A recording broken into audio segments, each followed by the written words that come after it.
Assalamualaikum warahmatullahi wabarakatuh. Jumpa kembali dengan channel Titik Hitam. Kali ini Titik Hitam akan membawakan cerita spesial yang berjudul Hutan Aokigahara, Perjalanan Menjemput Jiwa yang Hilang. Bagaimana kabar sobat misteri semuanya? Semoga selalu diberikan kesehatan dan rezeki yang cukup. Dan cerita ini masih ditulis oleh Sinta Diari. Dan juga kami ucapkan terima kasih buat penulis yang sudah memberikan kepercayaannya kepada Titik Hitam untuk membawakan cerita-ceritanya. Cerita ini berawal ketika Desta berlibur di Jepang setelah perjalanannya di Xinjiang berakhir. Desta berpetualang hingga sampai di hutan Aokigahara. Dan di sana Desta bertemu dengan makhluk-makhluk kuat di Jepang, hingga kehilangan jiwa temannya. Nah, bagaimana ketegangan cerita mereka? Cerita ini akan kita mulai dari sekarang.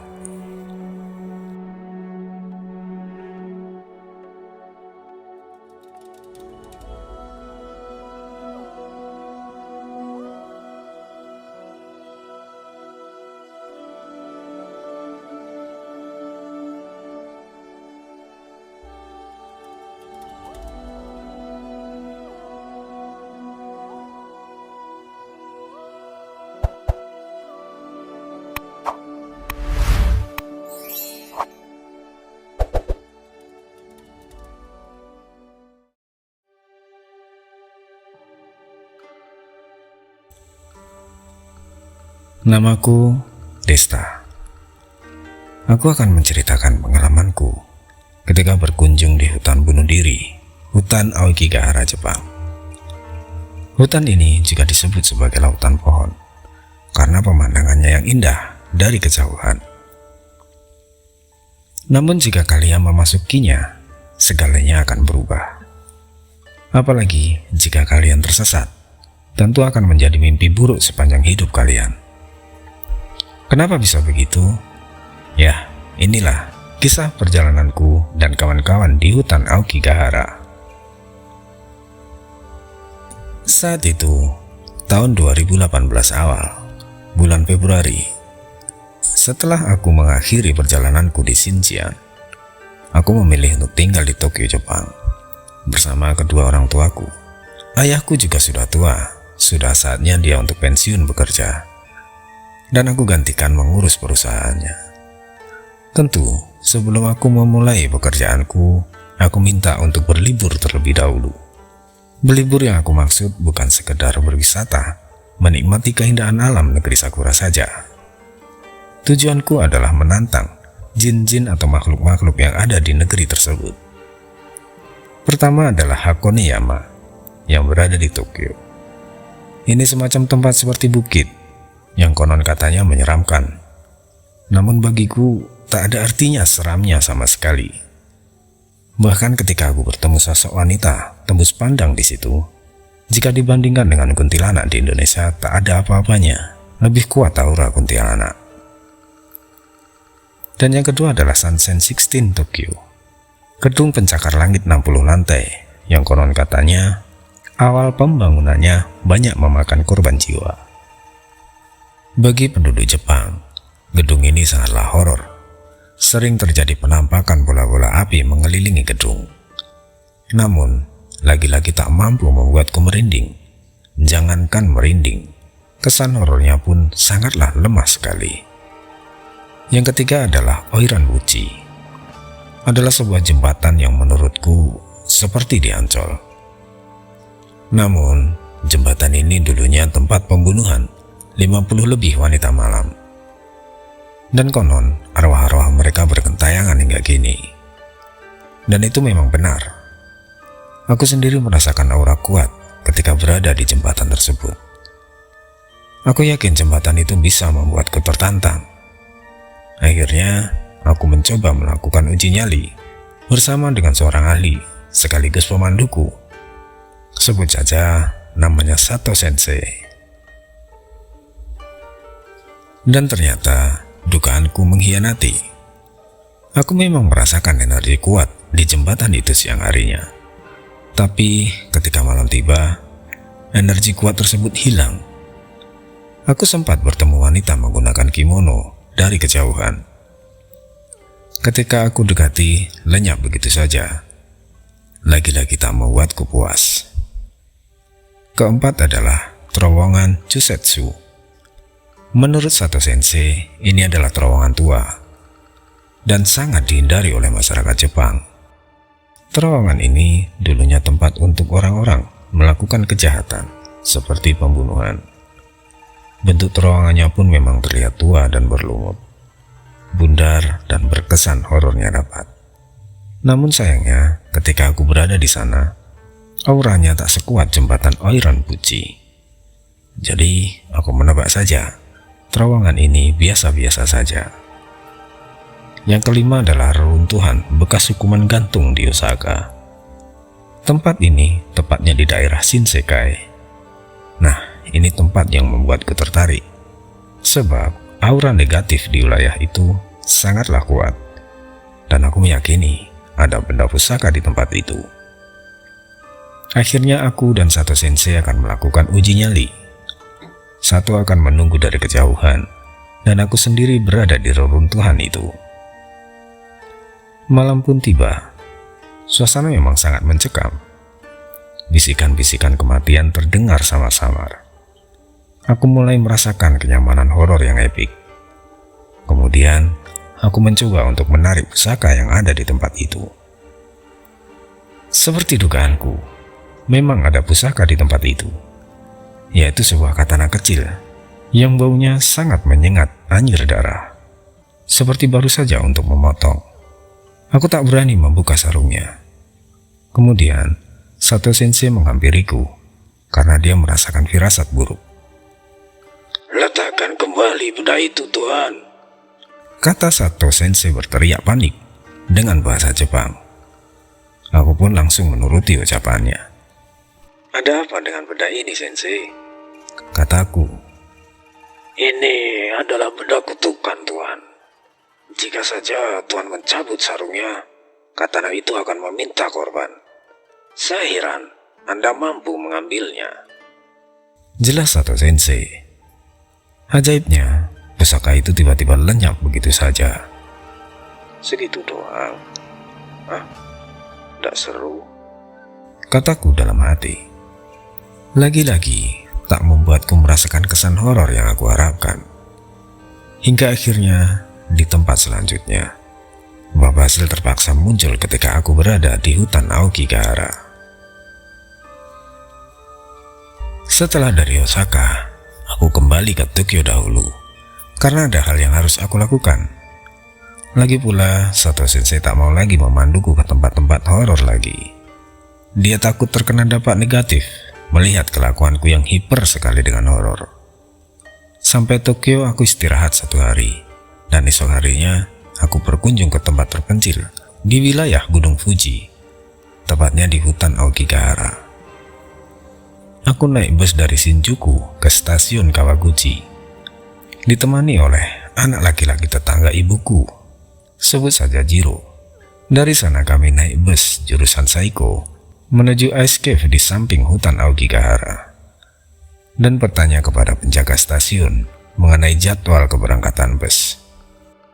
Ketika aku bertanya kepada seorang petugas stasiun mengenai jadwal keberangkatan bus menuju Ice Cave, dia langsung menunjukkan wajah cemas. "Nak, apa kamu berpergian seorang diri? Dan dari mana asalmu?" kata petugas itu dengan raut mukanya yang khawatir. "Aku berpergian bersama seorang teman, dan aku dari Indonesia. Sedangkan Jiro asli penduduk sini." Aku menjawab sambil tersenyum. Aku mendengar cerita dari ibuku. Jika aku mengatakan kepada orang lain akan pergi ke hutan Aokigahara, mereka akan melarang, mengatakan bahwa banyak roh-roh jahat di sana. Ada juga yang bilang sopir bus tidak berhenti di stasiun terdekat hutan Aokigahara. Jika mereka melihat kita cenderung depresif, dan kemungkinan besar akan mengakhiri hidupmu di sana. Akhirnya, aku dan Jiro berangkat ke Ice Cave, yang tujuan utamaku memang bukan gua es abadi yang berada di Aokigahara, melainkan hutan itu sendiri. Beberapa jam kemudian, aku sampai. Dari kejauhan, pemandangan indah sangat memanjakan mata. Di depan tampak hutan yang lebat, dan jauh lagi memandang Gunung Fuji berdiri kokoh dengan anggunnya. Kebetulan saat itu ada rombongan. Aku ikuti saja mereka dari belakang. Kami mulai memasuki hutan, karena menuju gua es abadi memang harus melewati hutan Aokigahara. Di pintu masuk hutan, suasana sudah epik sekali, dan kami masuk. Sebuah papan di dalam hutan bertuliskan, hidup adalah sebuah penghargaan yang diberikan oleh orang tua. Ingat mereka, saudara, dan anakmu. Jangan menderita sendiri. Bicaralah kepada kami. Suasana di dalam hutan memang luar biasa keren. Tumbuhan lebat seperti itu pastinya banyak sekali satwa-satwa liar. Pikirku begitu. Namun sangat sunyi. Tak terlihat hewan-hewan ketika kami dan rombongan masuk jauh ke dalam. Tak lama kemudian, kami sampai di mulut gua. Guanya seperti gua pada umumnya, hanya saja jalan menuju gua menjorok turun ke bawah. Jadi guanya berada di bawah tanah. Aku menuruni tangga yang memang sudah disediakan. Ketika di dalam gua, hawa dingin mulai merasuk. Di dalam terdapat es menempel di dinding, lantai, dan langit-langit. Dengan pencahayaan buatan, nampak es yang berada di situ berwarna biru keputihan. Begitu indah, bagaikan kristal. Kami pun selalu berhati-hati. Tak jarang dari kami dan rombongan terpeleset, karena memang terbuat dari es, dari lantai hingga tangga di dalamnya. Aku terpaksa mengikuti alur perjalanan sesuai pemandu yang mengarahkan. Kiranya sudah cukup puas, aku dan Jiro keluar dari gua dan menunggu di permukaan. Aku terdiam, perhatikan sekeliling pembatas-pembatas hutan. Jauh aku merasakan energi sangat kuat, yang aku yakin itu berada tak jauh dari Gunung Fuji dan masih berada di dalam hutan Aokigahara. Perasaan kuat, energi yang aku rasakan itu kurang lebih hampir sama dengan keadaan di Xinjiang. Hanya saja jika di Xinjiang itu menyeluruh, sedangkan di hutan Aokigahara ada titik tertentu yang letaknya memang jauh dari aku sendiri. Bro, kenapa kamu? Tak perlu takut, kita aman jika tidak masuk ke dalam, kata Jiro berkata dengan gaya hip-hopnya. Tidak apa-apa, hanya saja aku takjub dengan hutan ini, jawabku. Begitukah yang kamu pikirkan? Senang sekali aku mendengarnya. Aku traktir Donburi atau Yakitori nanti setelah keluar hutan ya. Hehehe, kata Jiro senang. Aku dan Jiro asik mengobrol. Jiro pun semangat sekali membalas ucapku, berkata sambil meragakan gerak tubuhnya ala hip hop. Pakaian Jiro pun khas sekali, dengan baju kuning kedodoran, celana yang hanya sampai lutut, serta topi merah bertuliskan Red Bull. Sepintas aku mengenal Jiro memang agak songong, namun semakin aku mengenalnya, dia anaknya baik dan menyenangkan. Lumayan lama kami mengobrol. Karena bosan, kami pun sambil berjalan-jalan sekeliling gua saja, tak sampai masuk pembatas. Dari arah kananku, aku melihat wanita berbaju putih berada di dalam hutan. Berjalan pelan masuk ke hutan sendirian. Aku yakin itu bukanlah manusia. Meski hari itu sore, aku tak pedulikan itu. Sudah wajar apabila ada penampakan di hutan itu. Hei bro, lihatkah kamu? Di sana ada wanita. Sepertinya dia ingin mengakhiri hidupnya. Mari kita cegah bro, kata Jiro, dan kemudian langsung memasuki pembatas menghampiri wanita itu. Woi Jiro, tunggu. Terlambat bagiku untuk mencegah. Jiro langsung berlari menuju ke arah wanita itu. "Oi, Misu! Woi!" Teriak Jiro memanggil wanita itu. "Oi, Jiro! Kataku menghampirinya. Ayo kita kejar, bro, sebelum misi wanita itu tercapai." Kata Jiro. "Jiro, tunggu!" Aku memegang pundaknya dan menghentikan langkahnya. "Jiro, kita tak seharusnya berada di luar pembatas. Lebih baik kita beritahukan petugas saja." Kataku mengingatkan. "Tidak apa-apa, bro. Ini masih belum gelap. Mungkin wanita itu malah sudah mati duluan jika kita kembali dan melapor petugas. Tahukah kamu, jika kita berhasil menggagalkan aksi bunuh diri, pemerintah akan berikan penghargaan. Ayolah, tak akan terjadi apa-apa. Ikuti saja aku. Wanita itu tak jauh. Kita tak akan tersesat." Jelas Jiro bersemangat. Aku tak punya pilihan lain dan mengikuti Jiro dari belakang. Perasaanku sudah tak enak. Wanita yang kami kejar semakin jauh, dan kami tak pernah sampai meski kami berlari. Aku bahkan sempat kehilangan jejak Jiro, karena dia berlari mengejar wanita itu. Semakin kami ke dalam, tumbuhan di sekitar semakin lebat. Aku mulai khawatir, karena hari sudah sore. Jiro tiba-tiba berhenti, celingukan tak jelas. Padahal wanita yang Jiro kejar tepat berada di depannya, berdiri tertunduk dengan rambutnya yang panjang, lurus terurai. "Di mana ya bro wanita tadi? Cepat sekali dia menghilang." Kata Jiro masih celingukan melihat sekeliling. Aku menghampiri Jiro dan menariknya mundur. Oi, kenapa kau bro?" Jiro bingung dengan sikapku yang serius.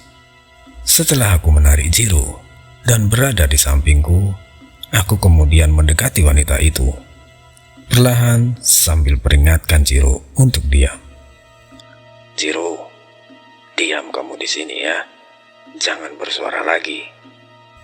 Kataku pada Jiro dan melangkah ke depan. "Siapa kamu? Dan apa maksud kamu menggiring kami kemari?" Aku katakan kepada wanita itu dengan bahasa Jepang, namun tak direspon. Dengan bahasa Inggris pun sama saja. "Apa kamu itu Yurei?" Terakhir aku ucapkan kalimat itu. Perlahan kepala wanita menghadap ke arahku. Matanya putih tanpa ada pupilnya. Mukanya pucat dan bibirnya biru. Mulut wanita yang tipis itu tiba-tiba terbuka lebar, seperti karet, seakan ingin menelanku, sambil mengeluarkan suara mengerikan. Aku mundur selangkah dan bersiap menghantamnya. Namun sosok itu menghilang. Jiro terduduk lemas, wajahnya pucat dan berkeringat. Aku buru-buru membangunkannya dan segera kembali di tempat rombongan. Ternyata kami sudah terjebak. Pohon-pohon terlihat sama. Aku yakin tadinya menuju jalan itu, namun seakan-akan berputar. Oh my god, apa itu tadi? Tidak, kita tersesat ini bro. Aku tak mau mati di sini. Kata Jiro sambil bernafas berat. Tenang dulu Jiro, tak perlu panik. Kamu asli sini, pasti tahu caranya menangani hal semacam ini di daerahmu. Kataku menenangkan. Bro, tadi kamu mengucapkan kata-kata yang tak seharusnya kamu ucapkan di sini. Jika di tempat lain itu tak jadi masalah, tapi jika di sini kamu ucapkan itu, sama halnya kamu memanggilnya. Jelas Jiro ketakutan dan gemetar. Hari sudah semakin sore, suasana sudah dapat sekali aura-auranya. Aku buru-buru cari jalan keluar. Jika kami tersesat sampai malam tiba, itu akan merepotkan. Kami juga tak bawa bekal banyak. Untunglah ada beberapa onigiri dan cemilan serta air minum beberapa botol di ranselku. Aku terus mencari jalan keluar, hingga kami menemukan sesuatu yang sangat mengerikan. Aku terus mencari jalan keluar. Kami pun kelelahan. Karena lapar, kami istirahat sebentar dan makan beberapa cemilan yang aku bawa. Itu hanya cukup untuk hari itu saja, sampai malam. Jika kami tersesat hingga esok hari, sudah pastinya kami akan kelaparan. Kami sambil berjalan berharap menemukan jalan keluar atau bertemu seseorang. Semakin kami berjalan, pemandangan semakin aneh. Kami mulai sering menemui tali-tali yang terpotong, dan aku yakin itu untuk gantung diri sebelumnya. Entah kenapa, kami seakan malah tambah masuk lebih ke dalam, dan kami mendapati mayat yang masih segar tergantung. Matanya melotot dan mulutnya terbuka. Jiro yang tak kuat melihat pemandangan itu langsung kabur, entah tujuannya kemana. Ponsel kami benar-benar tak ada sinyal.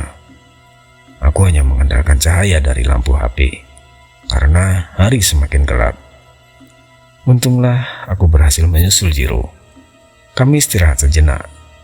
Untung saja air yang aku bawa lumayan banyak, cukup jika untuk besok. Suara binatang malam sudah mulai berisik. Jiro pun tiba-tiba demam. Bro, istirahat sebentar ya. Aku capek sekali, kata Jiro yang kemudian duduk menyender di pohon hingga dia tertidur.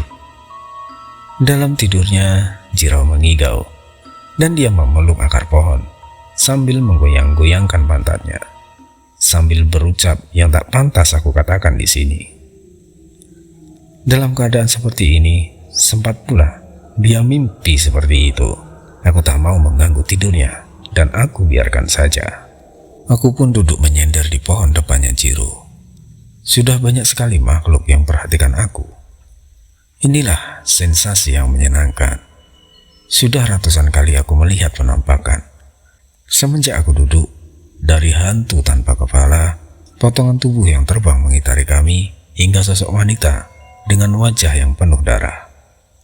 Kemarilah kalian, aku tidak takut. Aku berucap menantang makhluk yang aku lihat. Mereka hanya menampakkan dirinya saja, tak berani mendekatiku. Hingga di mana aku melihat seorang samurai dengan baju tempur lengkap perhatikan aku tanpa bergerak. Wajahnya tak kelihatan karena memakai topeng yang mengerikan.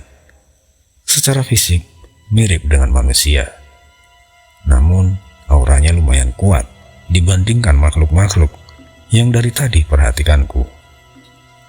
Selamat malam, siapa kamu prajurit? Kataku kepada samurai itu.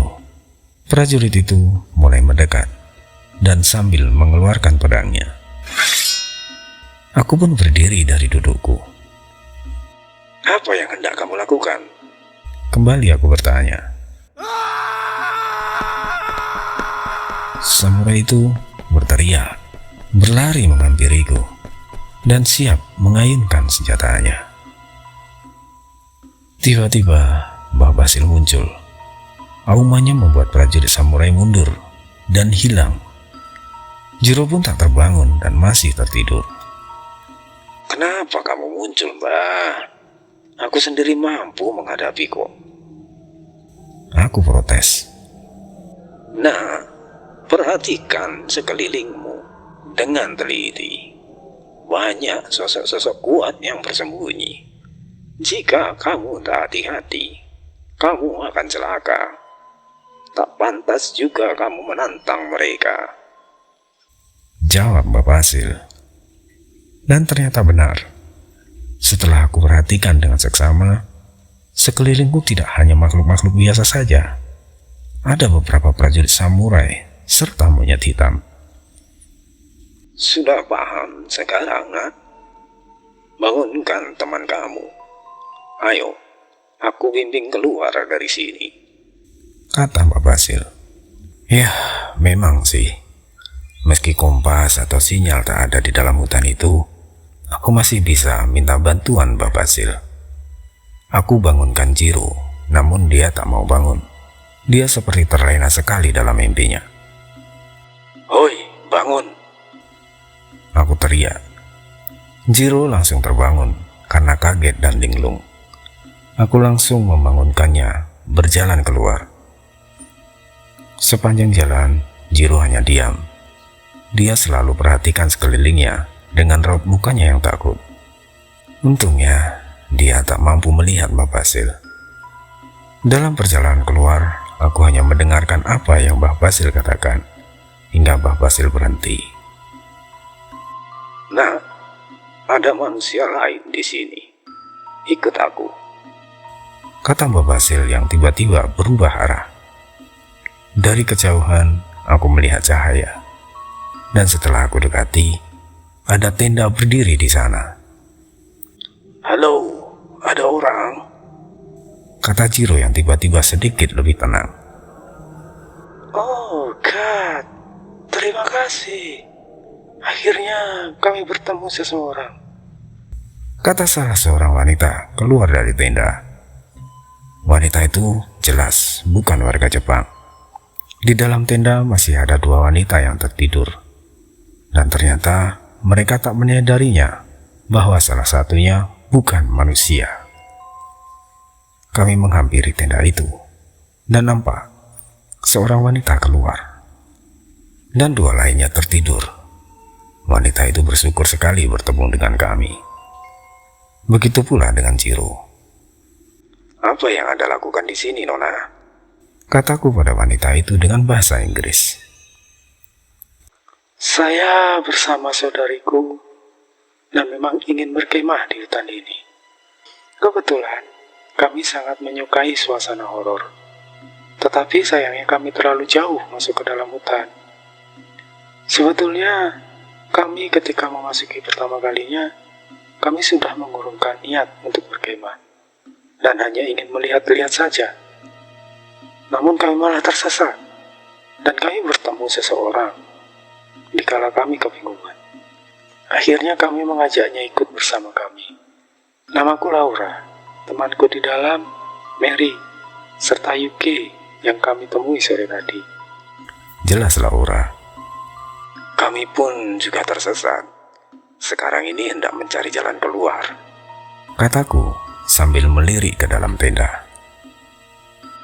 "Bukankah lebih baik jika esok hari saja?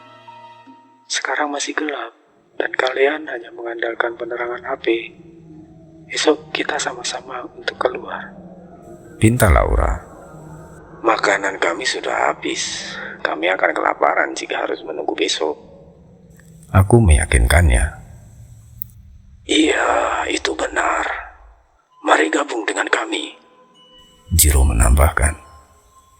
"Jika hanya makanan, kami masih tersedia banyak. Dan ada beberapa minuman.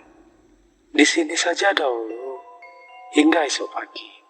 Tapi kami hanya ada satu tenda. Ada selimut tebal di dalam.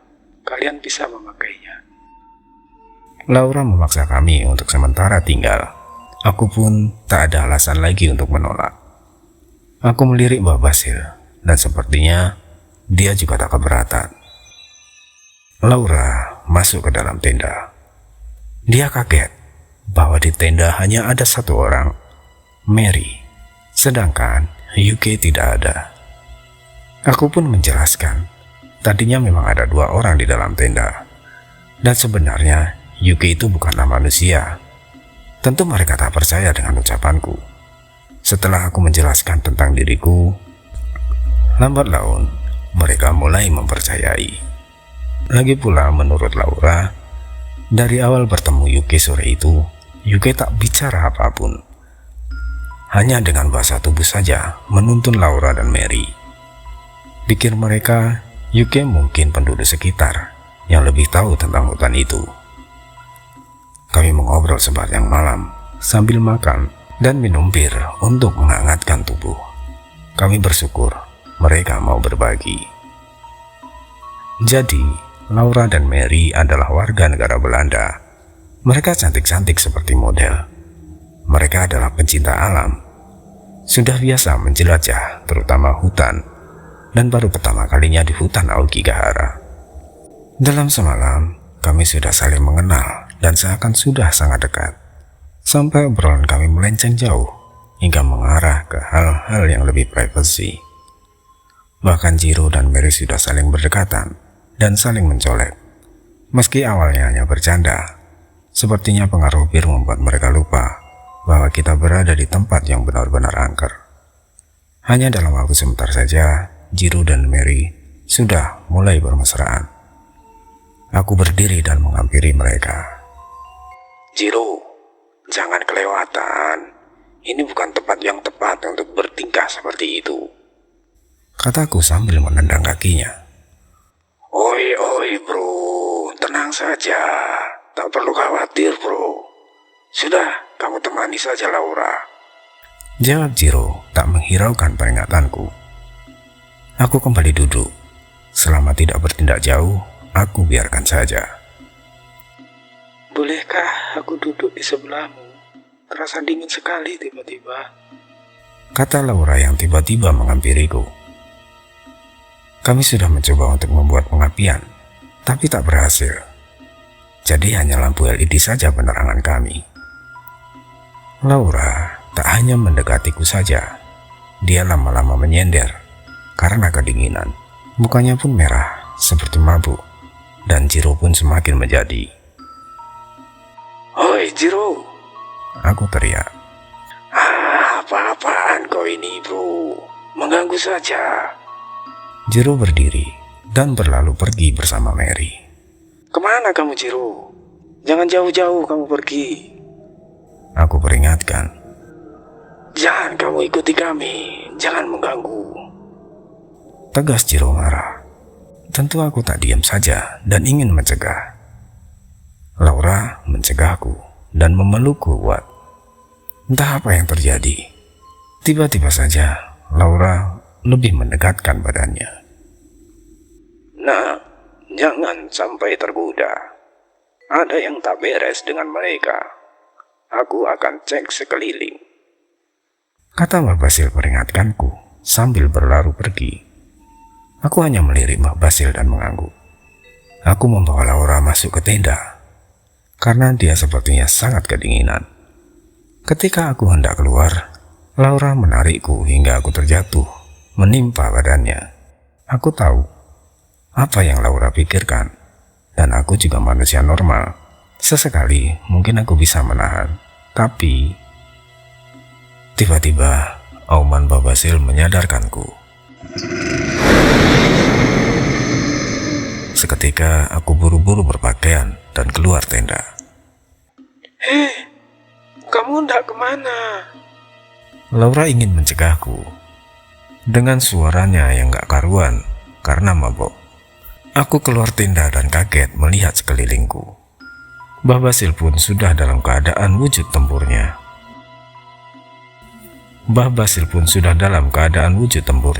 Manusia berwujud singa.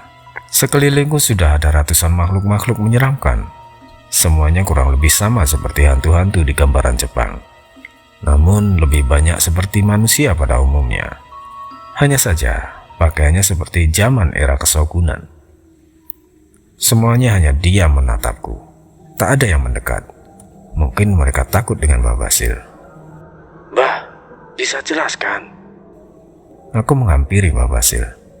Nah, ada banyak hal yang sulit dikatakan. Tetapi intinya, di alam ini ada sesuatu yang sangat kuat. Bahkan mungkin lebih kuat dari penguasa-penguasa alam gaib di tanah Jawa. Jelas Mbah Basil. Kecemasan Mbah Basil membuatku mulai takut dan lebih waspada antara percaya dan tidak. Tiba-tiba muncul sosok raksasa tinggi besar.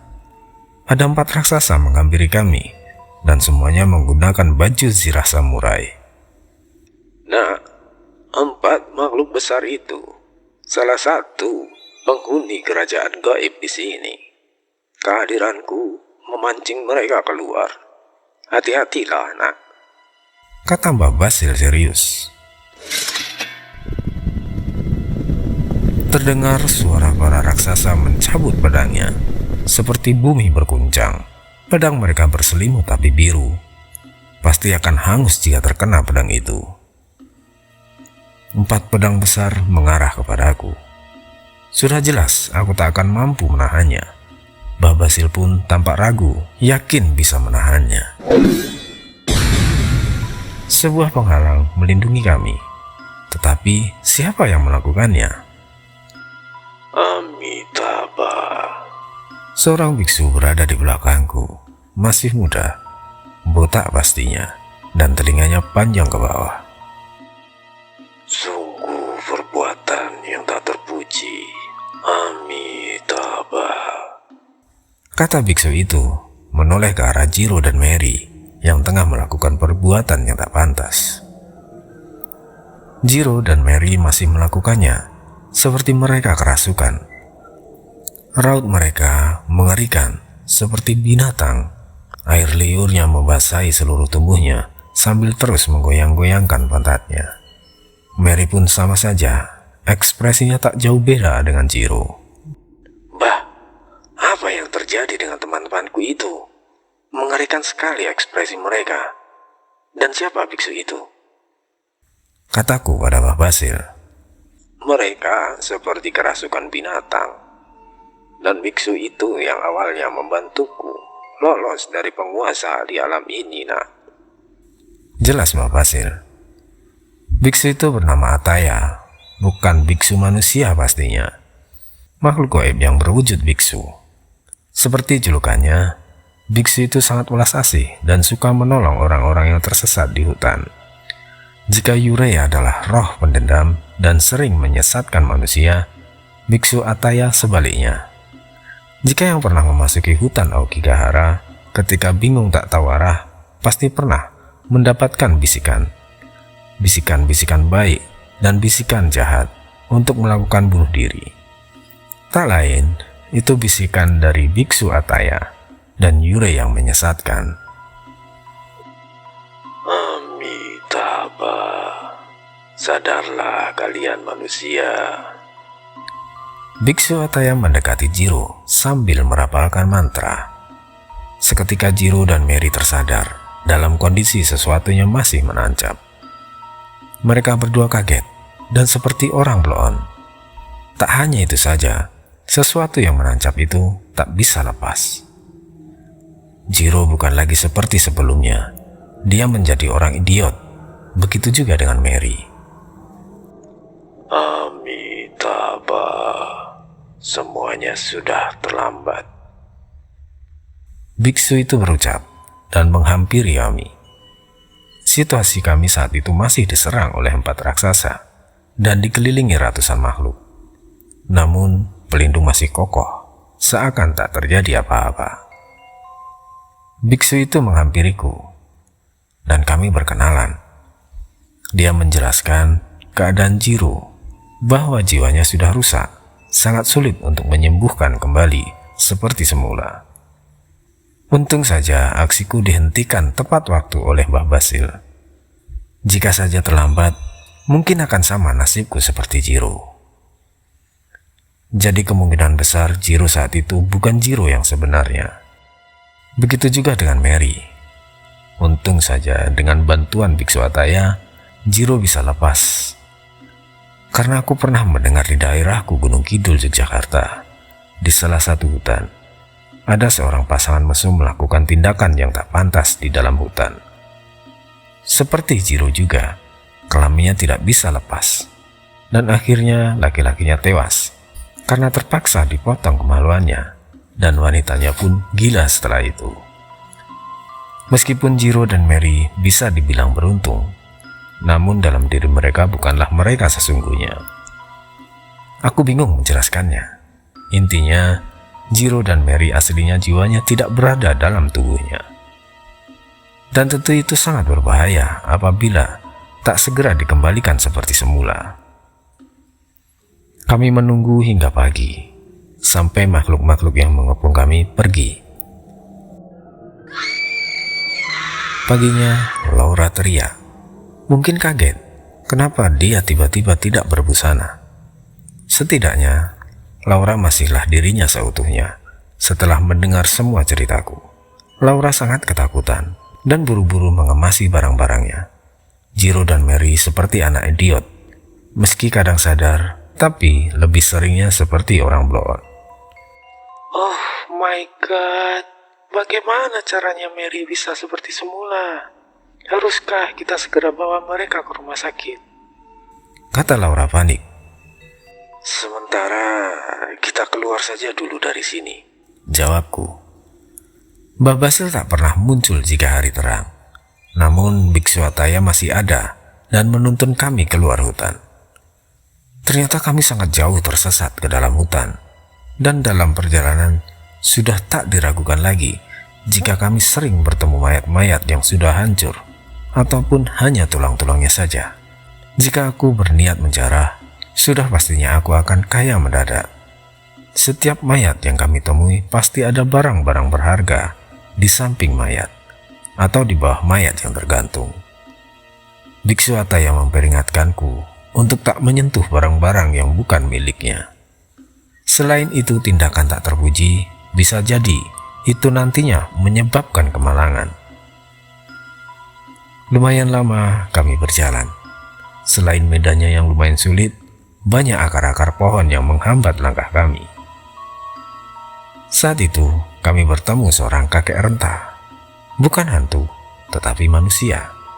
Kakek itu seperti kebingungan. Entah apa yang terjadi dengannya. Kakek itu kemungkinan tersesat. Tetapi tidak mungkin. Jika kakek itu sendirian, pasti ada seseorang yang menemaninya. Permisi kakek, apa yang hendak kakek lakukan di sini? Dan sama siapa? Kataku menghampiri kakek itu. Oba, di mana Oba? Jawab kakek itu dengan penglihatan yang tak jelas. Siapa itu Oba, kek? Tanyaku. Aku diajak kemari untuk berlibur. Di mana Oba? Jawab kakek itu yang terus ngelantur, ngomong ke sana kemari yang tak aku pahami. Namun aku sedikit paham, Oba ini adalah menantunya. Sedangkan anak perempuannya kakek itu sudah meninggal. Istri Oba, kakek itu hanya punya satu anak perempuan. Kata kakek itu setelah memberikan warisan kepada menantunya Oba mengajaknya untuk berlibur. Dan tibalah kakek itu di situ. Kakek sudah berjam-jam berada di situ, memanggil nama Oba. Kacamatanya pun hilang. Menurutku, kakek ini dibuang. Meski zaman sekarang di Jepang sudah tidak ada lagi adat ubasute, membuang orang tua yang sudah tak berguna, dibiarkan mati kelaparan di hutan, gunung, atau tempat yang jauh dari keramaian. Sebenarnya itu hanya prasangkaku saja. Jelas aku punya pikiran demikian. Seorang kakek sendirian di dalam hutan, dalam keadaan bingung. Jalur ke hutan Aokigahara pun sebenarnya banyak. Aku yakin kakek itu datang dari jalur yang berbeda. Jalur yang memang khusus tanpa terlihat oleh CCTV yang dipasang di sekitar hutan. Biasanya jalur itu digunakan oleh aktivis yang ingin eksplor, berkemah ataupun niat lainnya tanpa ketahuan. Akhirnya aku membawa kakek itu bersama kami. Perjalanan kami pun jadi sangat lambat. Sampai sore hari, kami bahkan belum bisa sampai di pintu keluar hutan. Untung saja Laura memiliki bekal makanan yang cukup, hingga kami tak kelaparan. Sore itu, kami terpaksa harus istirahat dan melanjutkan perjalanan esok paginya. Kakek yang bersama kami mulai lemas. Dia tak mau makan apa yang kami berikan, hanya minum saja. Untung saja Laura mempunyai susu kaleng, sebab kakek itu tak bisa makan makanan yang dibawa Laura. Malam harinya, Mbah Basil muncul kembali. Biksu Ataya memasang pelindungnya juga, sebab raksasa dengan zirah samurai itu datang lagi dan menyerang. Untunglah pelindung Biksu Ataya tak bisa ditembus, hingga pagi datang. Pagi harinya kami melanjutkan perjalanan. Kakek itu tak bisa berjalan lagi. Terpaksa aku menggendongnya. Semakin jauh kami berjalan, suasana semakin berubah. Pohon-pohon semakin jarang, tetapi kami justru semakin sering melihat petilasan untuk melakukan bunuh diri, seperti tali yang menggantung tetapi tidak ada mayatnya. Dan akhirnya kami bertemu beberapa orang. Mereka sedang mengevakuasi mayat. Kami melihat seorang wanita masih tergantung dan tentunya sudah tak bernyawa. Orang-orang itu berusaha menurunkan mayat itu. "Hai, apa yang kalian lakukan di sini?" kata seorang petugas menghampiri kami. Aku menjelaskan apa yang terjadi dengan kami, bahwa kami sudah tersesat selama 2 malam. Setelah kami bertemu para petugas hutan, biksu Ataya lenyap gitu saja.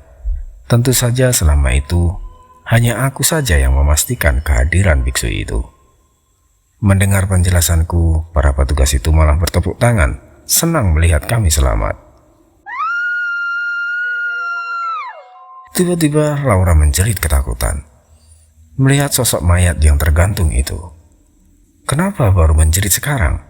Padahal dalam perjalanan kami sering melihat mayat-mayat yang lebih mengerikan dari itu. "You okay?" kata Laura gemetar. Yang dia lihat adalah mayat Yuke, seseorang yang Laura temui saat itu. Laura tiba-tiba saja pucat dan muntah-muntah. Kondisinya tiba-tiba buruk. Kami langsung bergegas keluar hutan. Tak lama kemudian kami berhasil keluar hutan. Aku tersenyum lega, namun hanya sesaat saja, sebab ada tanggung jawab yang belum aku selesaikan. Setelah keluar hutan, sebuah ambulan datang dan membawa kami ke rumah sakit terdekat. Setelah ditelusuri, kakek yang kami temui bernama Hojo. Dia adalah mantan direktur di suatu perusahaan di Jepang. Atas pertemuanku dengan kakek Hojo, perusahaan ayahku menjadi lebih berkembang. Kakek Hojo mempercayakan asetnya di perusahaan ayahku, dan menantunya yang sengaja membuang kakek Hojo ditangkap dan dipenjara. Laura sendiri ketika sudah pulih, dia masih menunggu Mary menjalani pengobatan. Menurut dokter, Mary dan Jiro mengalami gangguan mental. Hampir semua orang yang tersesat dan berhasil keluar dari hutan Aokigahara pasti mentalnya terganggu dan bahkan ada yang langsung gila. Hanya aku saja yang sehat. Aku diperiksa berkali-kali, tetap saja tidak ada yang salah dengan diriku. Atas kejadian itu, Jiro semakin mengkhawatirkan. Jiro sering berbicara sendiri, bahkan lemari sampai dia setubuhi, hingga kemaluannya bengkak. Tentu keluarga Jiro menyalahkanku. Ayahku yang tahu penyebabnya menyarankan untuk menjemput Jiro di hutan Aokigahara. Dari seluruh keturunan kami, akulah keturunan pertama yang mampu menguasai satu ujian dari leluhurku. Sebenarnya ada beberapa ilmu ajian, dan baru satu saja yang mampu aku kuasai dengan sempurna. Ayahku yakin aku mampu, jadi beliau menyuruhku untuk melakukannya. Kemana aku harus menjemput jiwa Jiro dan Mary? Sebelumnya belum aku ceritakan. Jadi selama 2 hari aku tersesat, itu baru 2%-nya saja dari keseluruhan hutan Aokigahara. Jadi menurut penjelasan Mbah Basil, sebenarnya ketika Mbah Basil menyelidiki sekitar, dia tak sengaja masuk ke alam kerajaan gaib Aokigahara, di mana di alam tersebut selalu ada peperangan, pertumpahan darah, dan tak ada kedamaian sedikit pun. Salah besar apabila Mbah Basil itu bisa keluar begitu saja, meski dibantu oleh biksu Ataya. Mereka sangat kesulitan lolos dari kepungan pasukan biasa. Terus apa jadinya jika Mbah Basil bertemu sosok yang menyandang raja? Meskipun Mbah Basil lemah apabila tak bersamaku, itu tetap saja kemampuan Mbah Basil tak bisa dianggap remeh. Aku tahu bahwa perjalanan menjemput jiwa Jiro dan Mary tidaklah mudah. Jika aku sendiri jelas aku tak mampu. Namun aku punya teman yang pastinya bisa diandalkan. Tak perlu aku katakan, mungkin kalian tahu siapa mereka. Dengan ini perjalananku selama 2 hari di hutan Aokigahara berakhir dan berlanjut ke misi penyelamatan. Seperti apa perjalanan kami mengobrak-abrik kekaisaran gaib di Jepang? Dan siapa sajakah yang menemaniku ke sana? Tunggu kelanjutan ceritaku, yang pastinya bukan dari sudut pandangku saja.